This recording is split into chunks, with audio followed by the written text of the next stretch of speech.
2000-ci illərin əvvəllərində televiziya ekranlarından evlərimizə iri cüssəli, uzun boylu, nur üzlü bir gənc daxil oldu. Sözün bütün mənalarında ağır çəkili bir gənc.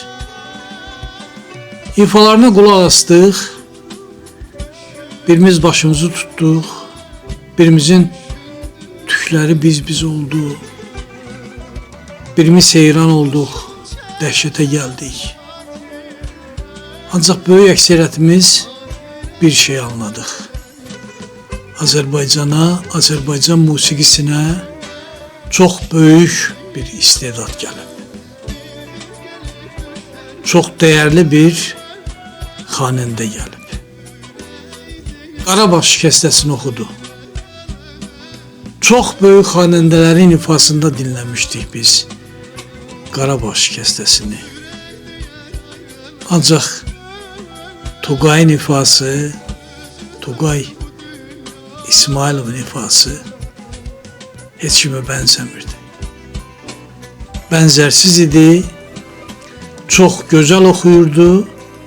O böyük sənətkarlardan, o böyük xanəndələrdən geri qalmırdı.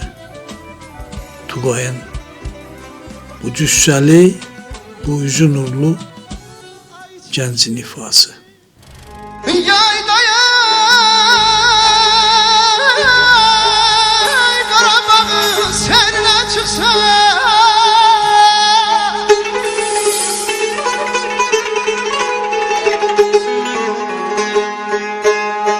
Şuşada bir konak kalmasa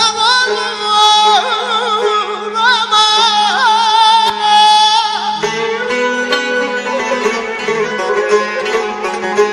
akşam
Sonra Aşiqəm oxudu Tugay. Sənət, musiqi aşığı idi. Muğamlarımızın dəlisi idi Tugay. Gecə gündüz oxumaq istəyirdi. Gecə gündüz öyrənmək istəyirdi. Həm Mənsum İbrahimovdan muğam dərsləri alırdı, həm Samir Cəfərovdan klassik Avropa bəstəkarlarının əsərlərini öyrənməyə çalışırdı. Xanəndələrə qulaq asırdı, böyük sənətkarlardan öyrənirdi Tugay. Sözün əsl mənasında təpədən dırnağa qədər musiqiyə, muğamlarımıza, xalq mahnılarımıza aşık idi Tugay. Aşıqəm söyleyen Tugay. Gelin gedək Qarabağa gezmeye, dəstə tutup güldən çələk örməyə. Gelin gedək Qarabağa gezmeye, dəstə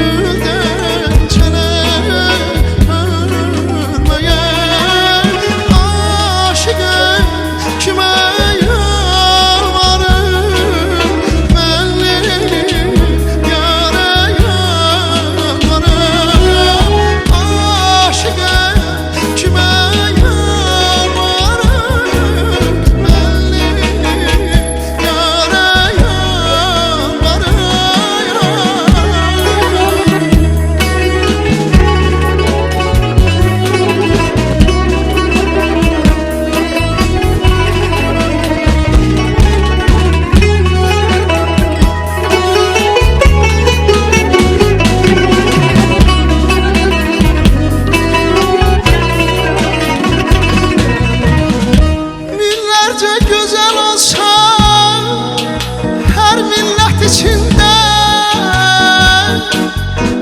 olmaz sana benzer güzelim, hilqət içinde.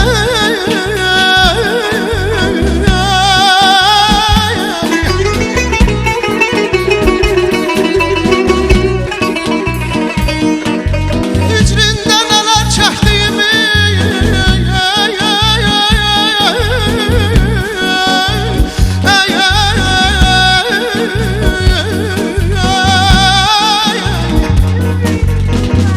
Hicrində nələr çəkdiyimi bəxsinə yetsəm,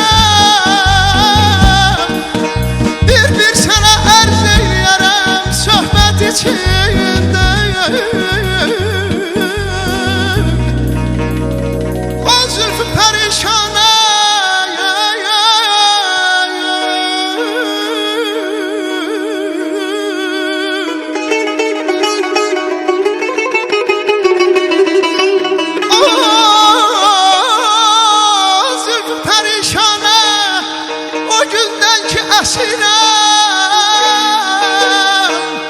Mecnun değilir adıma cemiyet içinde.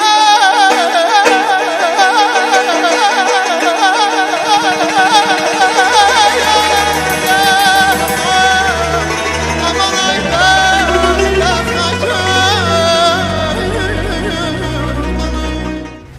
On illərdir Azərbaycanda istedadlı bir sənətkar, xanəndə ortaya çıxanda mütləq onun yanında çox dəyərli müşayiətçilər olur. Dərhal toplaşırlar, dərhal birləşirlər və birlikdə fəaliyyət göstərirlər. Tugayın da çox gözəl müşayiətçi dostları var idi. Gənc, çox istedadlı musiqicilər idi. Və onlarla birlikdə Tugay sanki qanad açıb uçurdu. Özünü çox yaxşı hiss eləyirdi Tugay. Çünki dostları duyurdu onu. Çünki dostları dəyər verirdi ona. Çünki dostları Tugayın qiymətini yaxşı bilirdi. Onun nə cür böyük istedad olduğunu və görəcəyi işlərin, böyük işlərin hələ qabaqda olduğunu yaxşı anlayırdılar. Ancaq hərdən Toğay musiqisiz də oxuyurdu və adama elə gəlirdi ki, Toğay musiqisiz də çox gözəl oxuyur və bəzən hətta müşayiətlə oxuduğundan da gözəl oxuyur. Çünki ətrafda başqa musiqi olmayanda Toğay tamamilə özünə qapanırdı. Tamamilə özünə çəkilirdi, öz daxilinə çəkilirdi və oxuyurdu. Musiqisiz Toğay çox gözəl oxuyurdu. Bizə təbiyyət uyananda gəl, lalələr al rəngə boyananda gəl, sevənlər ataraq qəmin daşını, görüşüb sevinçlə dayananda gəl, görüşüb sevinçlə dayananda gəl. Gəl bizim dağlara, gör nə gözəldir, çayları seyr elə, çağlayıb geçsin, ürəkdən kədəri qovlayıb geçsin, buradan ayrılanda ağlayıb geçsin,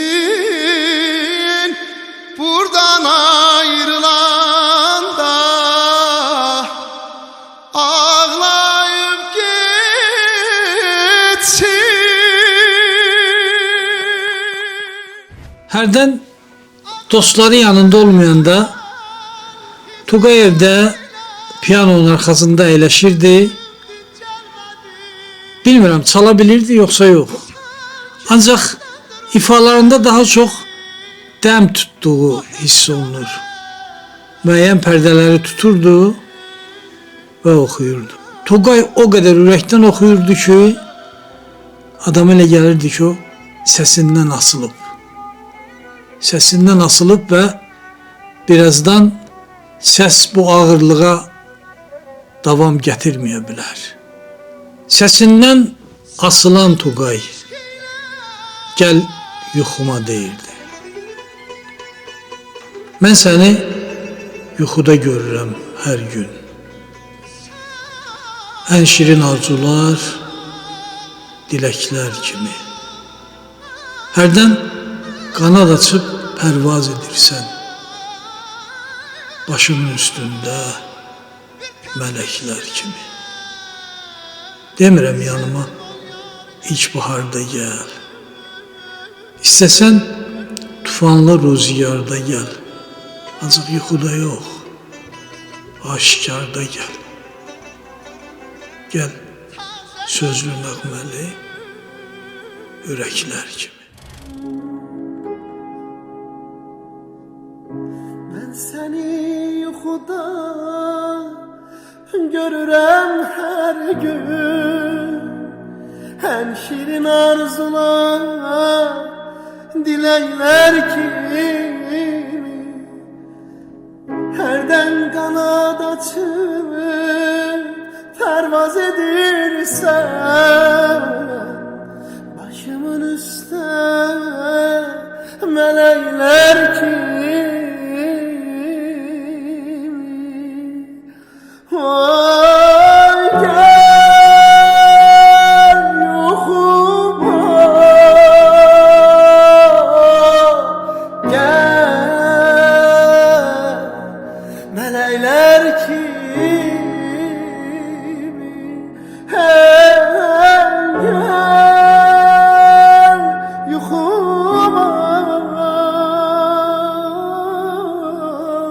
Gel çiçekler kimi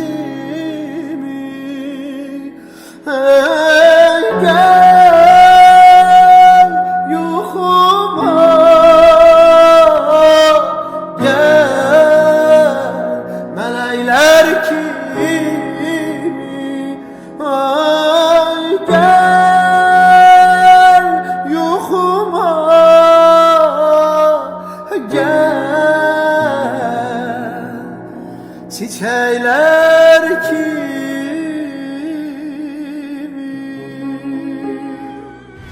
Azərbaycanın çox böyük xanəndələri, çox böyük sənətkarları bəzi nadanların ucbatından əziyyətlər çəkmişdilər.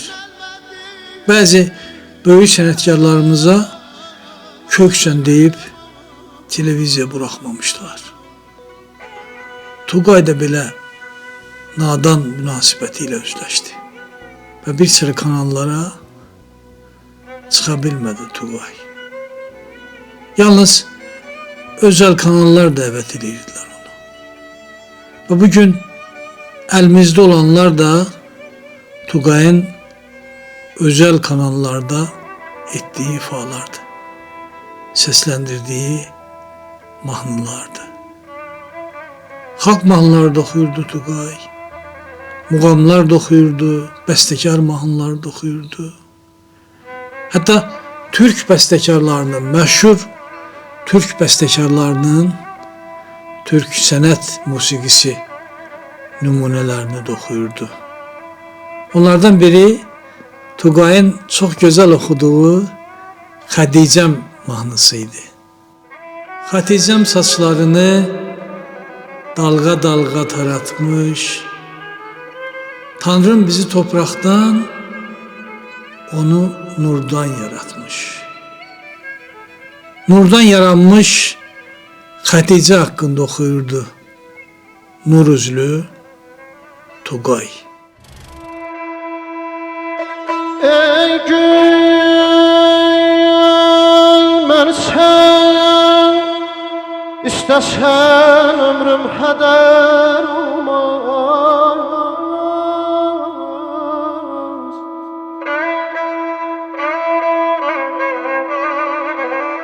Ey gün mən sən istəsən ömrüm hədər olmaz.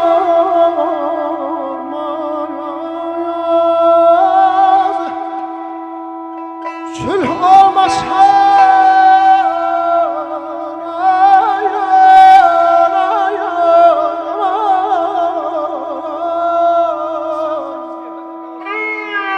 sülh olmasa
çəkməsin əğyar.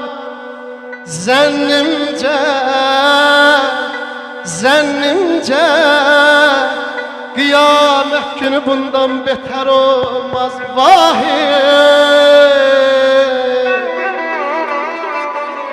Vahid sənə qəm çəkmə rəqabət edən olsan. Min göl qovuşar bir yerə bəhri Xəzər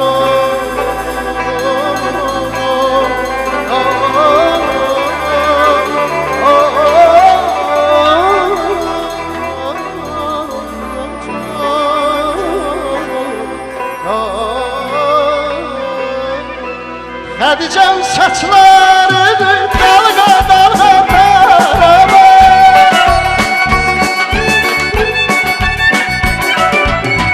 Xədicəm saçları dalğa dalğa darama. Xudam bizi torpaqdan, onu buradan yaratmış, yaratmış, yaratmış. Xudam bizi torpaqdan, onu buradan yaratmış, yaratmış, yaratmış var. Öz Xadicə, Xadicə, gəl Bakıya bu gecə. El ayaq çəkincə, qaçalım gəl gizlicə.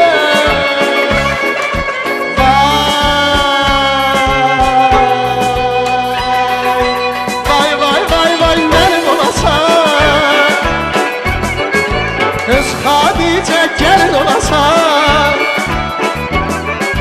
Vay vay vay vay Xadicəm, Xadicəm, Xadicəm. Vay vay vay vay Xadicəm, Xadicəm, Xadicəm. Vay vay vay vay Xadicəm, Xadicəm, Xadicəm. Vay vay vay vay Xadicəm, Xadicəm. Ay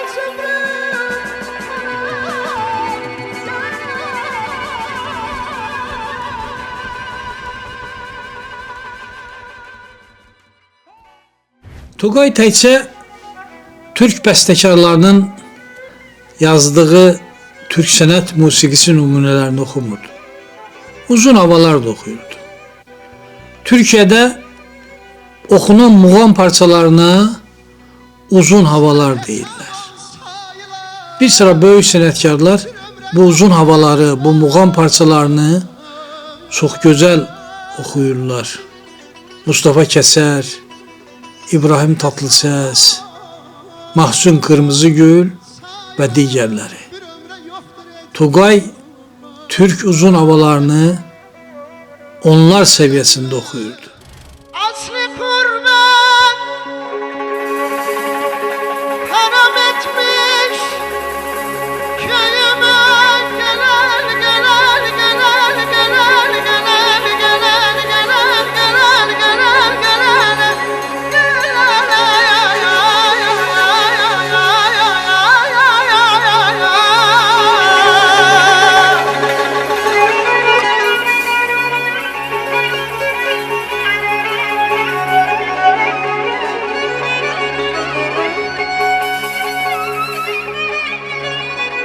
Ah yoran sana melek değil. Ay Zümrüt hanım çemen değil, çiçeği değil. Ben demirem, ben demirem. Yürek değil, yaban gönlüme düşmüş elimle.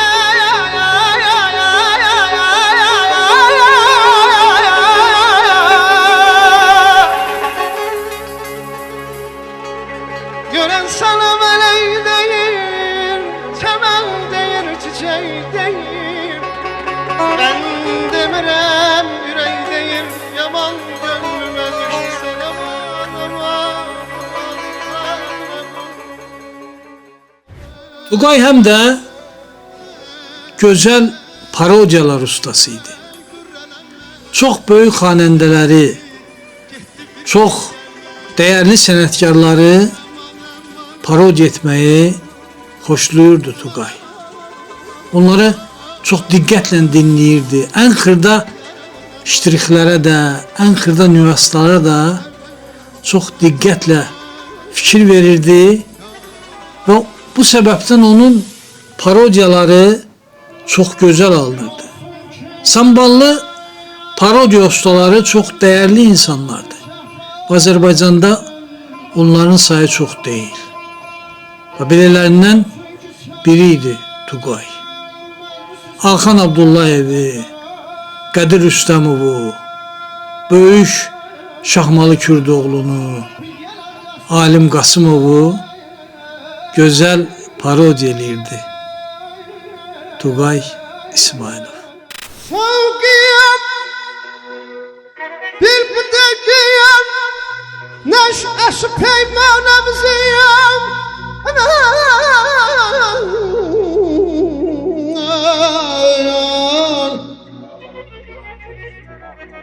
Sevgiyem bir budakiyem neşeşi peymanımızın Hele bundan sonra dur lezzeti payhanemizin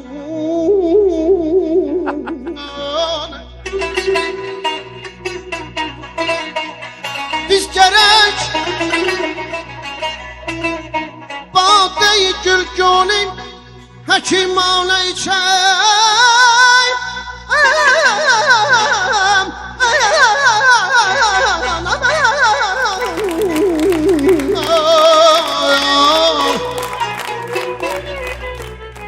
Biz gerek Bade-i gülgûnin hekimane içeyim Pozmaya revnedinin meclis mestanımızın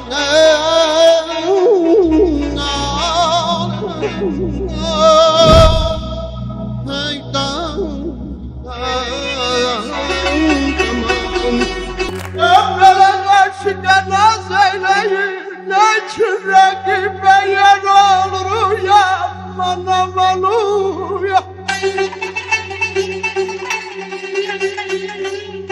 Böyle yarıma Ay ay ay Ay ay ay Uyamalı uya Böyle yarıma yetseyelim Ona sualım var Valla valla valla valla Uyamalı valla valla Uyamalı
Ah pembeye dağcının içren nihandır bedenim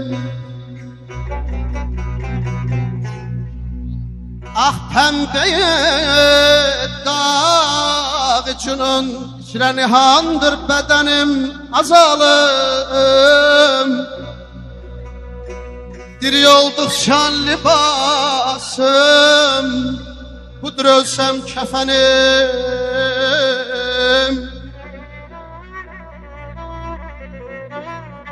Bülbülü gemzedeyim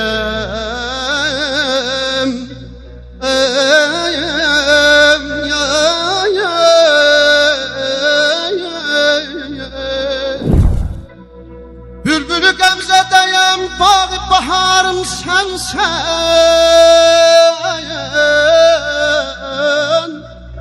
Dəhənin qəhdruxun, gönçəvi sərvi səmənim.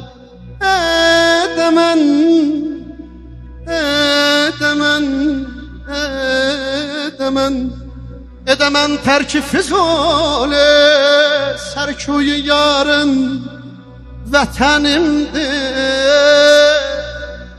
Vətənimdir, vətənimdir, vətənim, ölürəm, ölürəm, oy. Və sonda ölçədə yaxşayala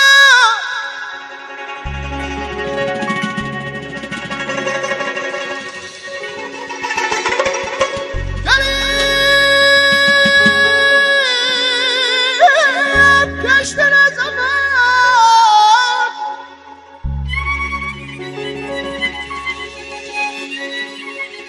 sevgilim ömrüm filan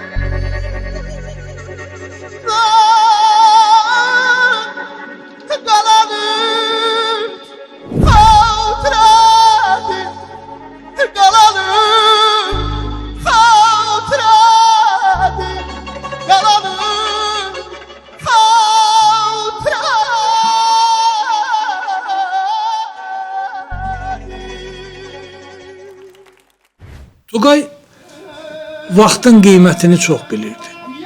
Vaxt onun üçün çox dəyərli idi və çox tələsirdi. Elə bil ki, hiss eləyirdi ki, Tanrıdan ona ayrılan ömür payı çox qısadır. Fasiləsiz işləyirdi, dayanmadan öyrənirdi. Müxtəlif istiqamətlərdə nəsə əldə etməyə, nəsə öyrənməyə cəhd göstərirdi. Və qısa müddətdə əksər dəstgahlarımızı öyrənib oxumuşdu Tugay. Şur oxumuşdu, Çarya oxumuşdu, Mahur oxumuşdu, Zabul Segə oxumuşdu, Rast oxumuşdu. Bəzən böyük sənətkarların, böyük xanəndələrin 70-80 illik ömürləri boyu oxumayacaqları qədər dəstgahlar oxumuşdur Tugay.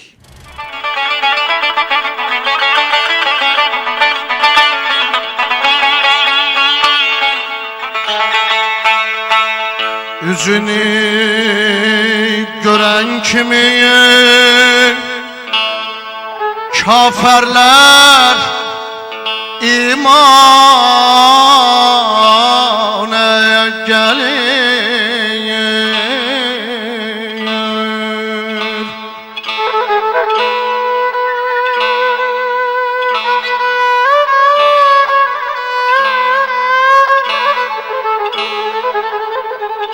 Üzünü görən kimi kafirlər imana gəlir.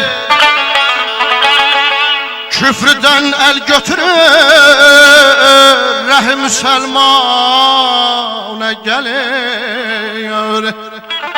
Günəş sərasimə sərikuyinə ilqar gecədən, Günəş sərasimə sərikuyinə ilqar gecədən, necə bir doldurban xidməti sultana gəlir. Ayda, dayda, ababam.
Düşmek ister şemi rüksarına zülfün siyahı.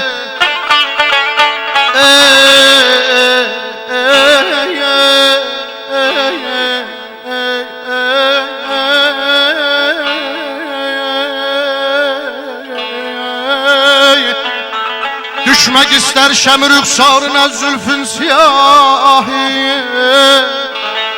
Bəxtimin qarıyın gör, o da pərvanə gəlir. Anam qurban, anam qurbana.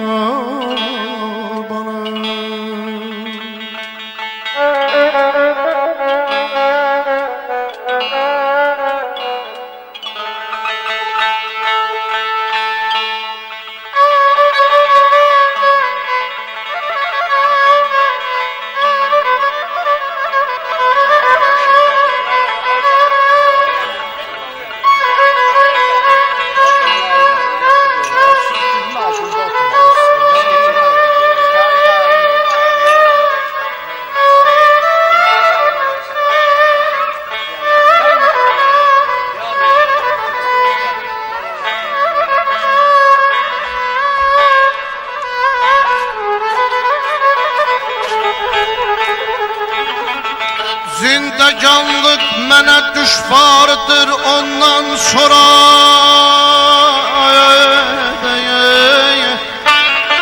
Zindeganlık mənə düşvardır ondan sonra. Var ilahə mənə gəlsin nə ki canana gəlir. Qorxuram zakiriyə hicr qəmi bir halə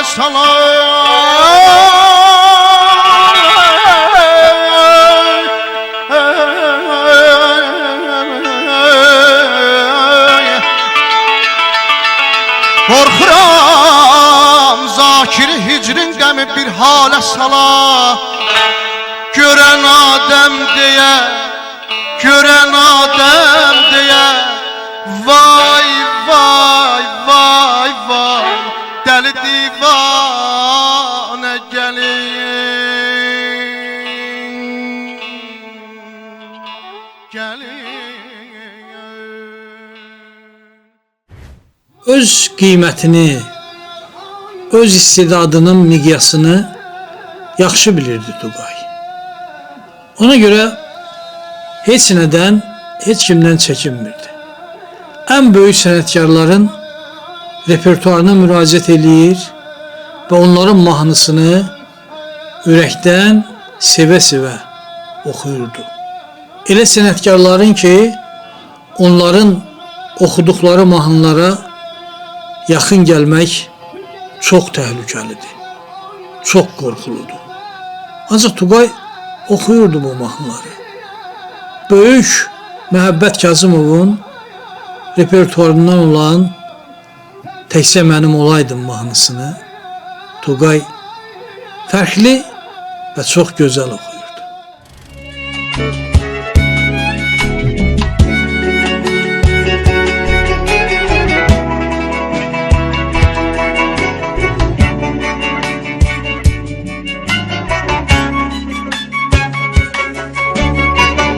Sən bir dəniz olay, mən sahildədir.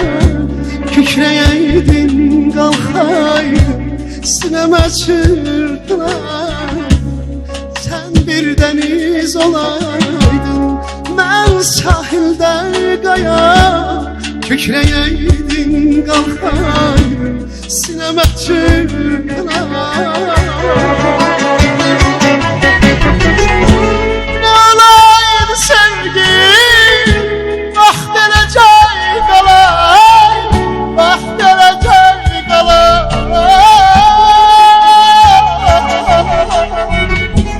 Sürmeli tenha, təkcə mənim olay, təkcə mənim olay.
de sənə həmiş sən bir çəmən olaydın.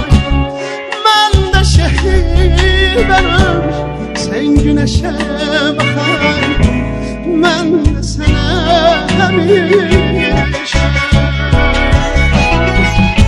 nə olaydı sevgi, bax beləcə qalay, bax beləcə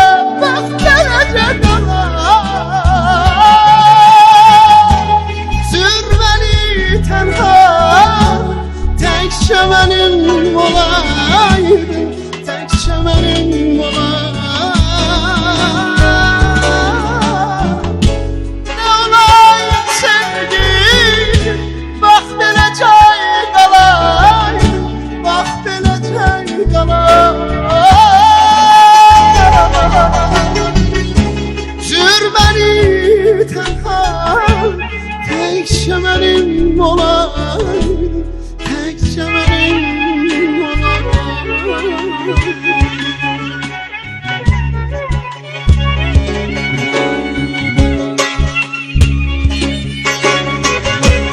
sevirəm mən səni canım, gülürəm qədəri.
Mən hər macəradan almışam əla.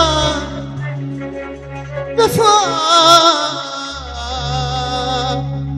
vəfa dərsindən mən hər macəradan almışam əla. Məhəbbət məktəbində, məhəbbət məktəbində bundan artıq imtahan yox.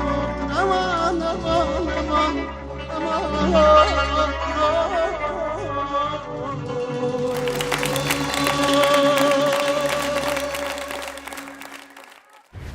Alim Qasımovu çox sevirdi. Onun ifalarını sevə-sevə dinləyirdi Tugay. Və Alim Qasımovun çox gözəl oxuduğu bəstəkar Kamala məxsus Xatirədir mahnısını Tugay biraz Alim Qasımovu bənzətsə də çox fərqli, çox gözəl ifa edirdi. Gerçəkdir, yoxsa yalan, gəlib keçdin nə zaman. Sevginin ömrü bir an, qalanı xatirədir. Niyə çıxdıq yola biz? Dəli olub bu dəniz. bir adadır sevgimiz. Her yanı hatirədir. Gerçeğde yoksa yalan.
Yanıp kül kalacak.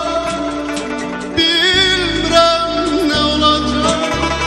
Olanın hatire. Niye yanıp bu ocak? Yanıp kül kalacak. Bilmirəm ne olacak. Olanın hatire. Niye çıktım yola?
Yüzü gülür dağlar, o yaşlı yarpakların solanı hatire. Kar yağır nandan, yüzü gülür dağlar, o yaşlı yarpakların solanı hatire. Ay, niye çıktık yola?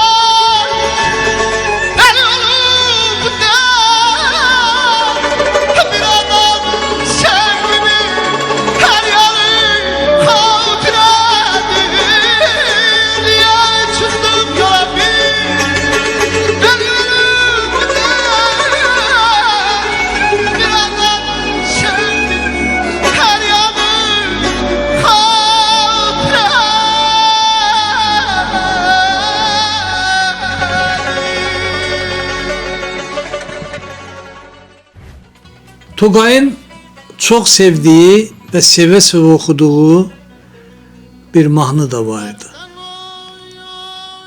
Şahid Abdülkerimov'un değerli şairimiz Ofeliya Hacıyeva'nın sözlerine yazdığı Gece Gündüz hem de bu mahnısı. Şirin yuxun olaydım, gözlerine dolaydım, sana lay lay çalaydım, gece gündüz hem de mi? Çok büyük sənətkarlar oxuyub bu mahnını. İlk ifaçısı Rövşən Behçət olub. Tugay bu gözəl mahnını, bu böyük sənətkarların oxuduğu bu mahnını, Ofeliya Hacıyevanın gözəl misralarını elə ürəkdən, elə sevə-sevə oxuyur ki, hərdən adama elə gəlir ki, bu ağrıya, bu həsrətə, bu yanğıya insan ürəyi dayanmaz. Ağrıların, əzabların son həddində oxuyurdu elə bil ki, Tugay. Səsindən asılıb oxuyurdu.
Məni axtar darixanda.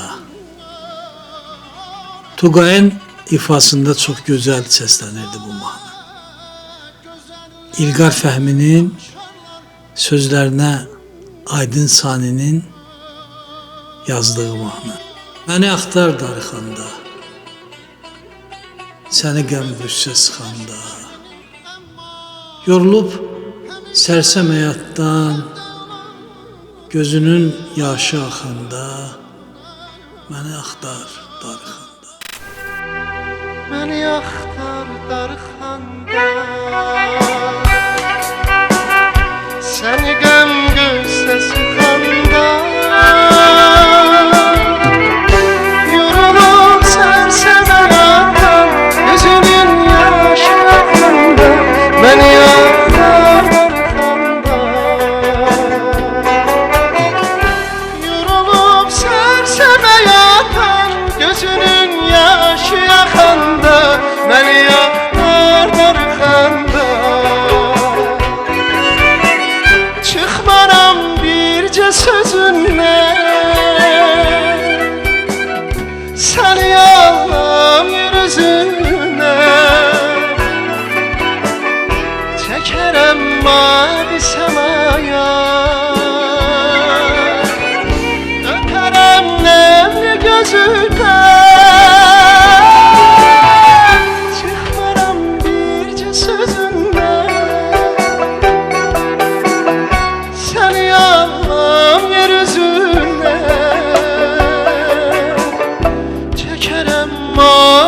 semaya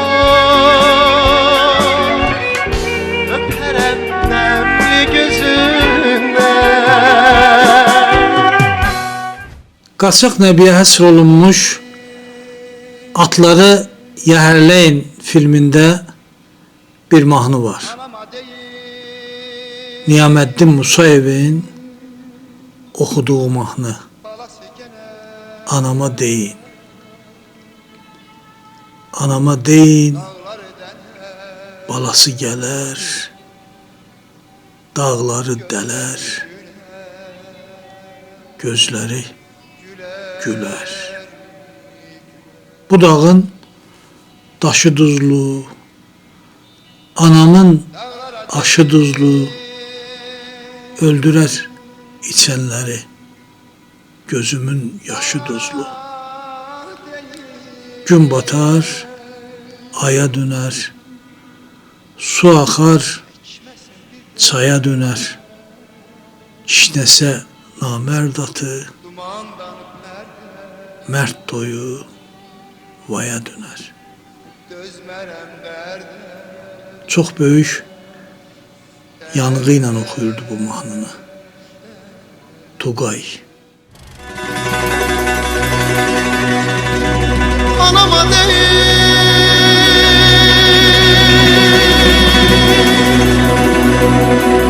Anama değil Balası gelir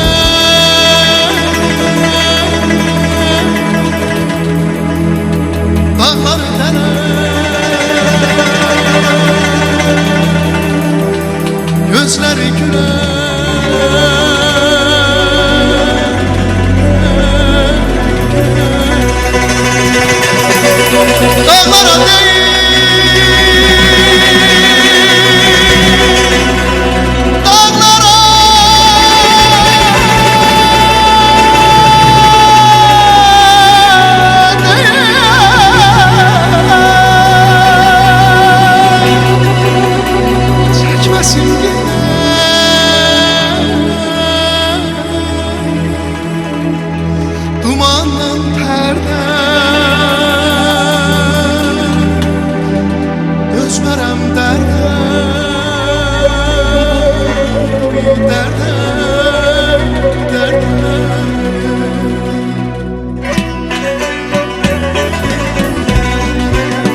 anama deyin, balası gələr. Bu dəfə sözün üstündə durmadı Tugay. Gəlmədi. Koronavirusun tüğyan elədiyi dövrlərdə Tugay müsahibəsində deyirdi ki, həmişə dua eləyirəm ki, Allah xalqımı bu bəladan qorusun. Və dua eləyirdi Tugay. Həmvətənlərinin bu bəladan qorunması üçün dua eləyirdi, Allah'a yalvarırdı ki, qorusun insanlar. Bəlkə də bu duaları eşitdi Allah.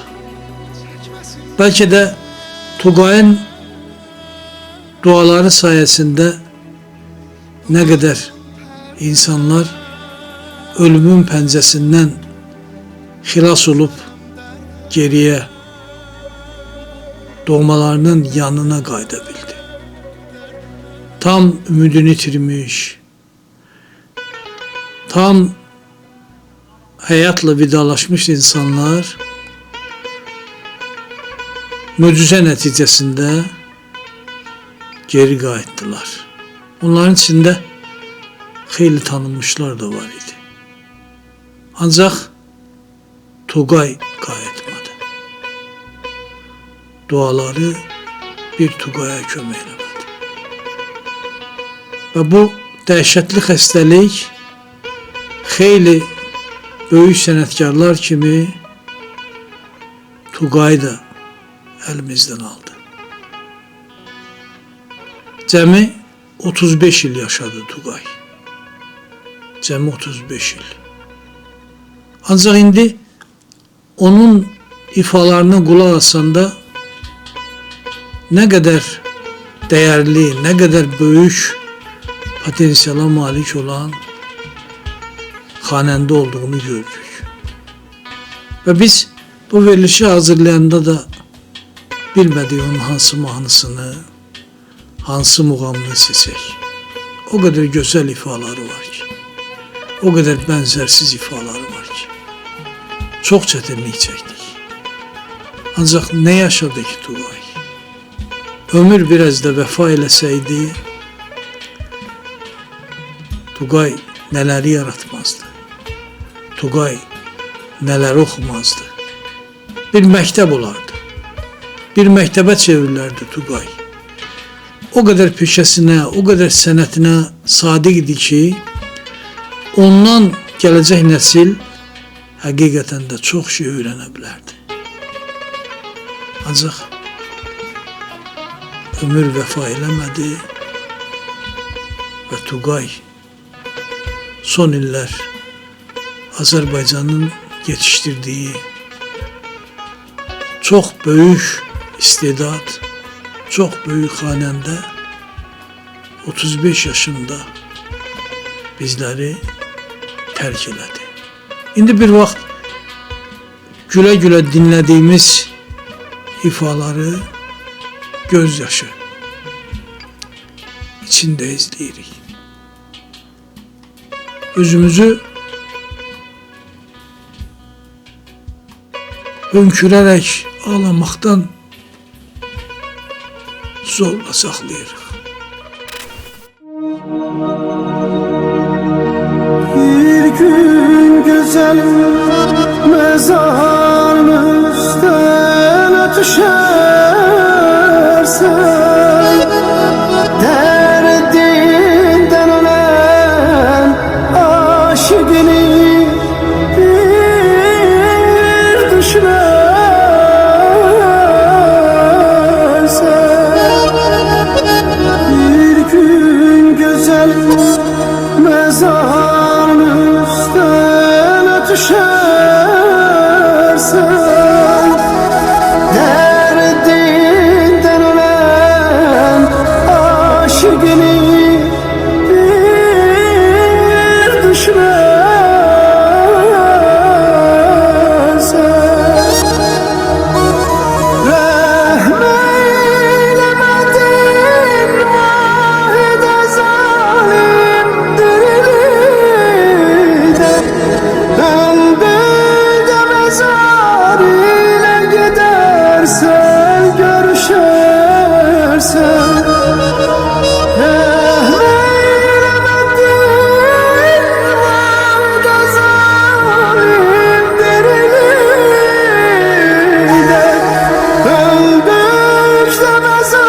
ile gidersen görüşersen, bir gün düşünürsen, bir gün görüşersen, derdinden ölen aşıkını bir düşünersen.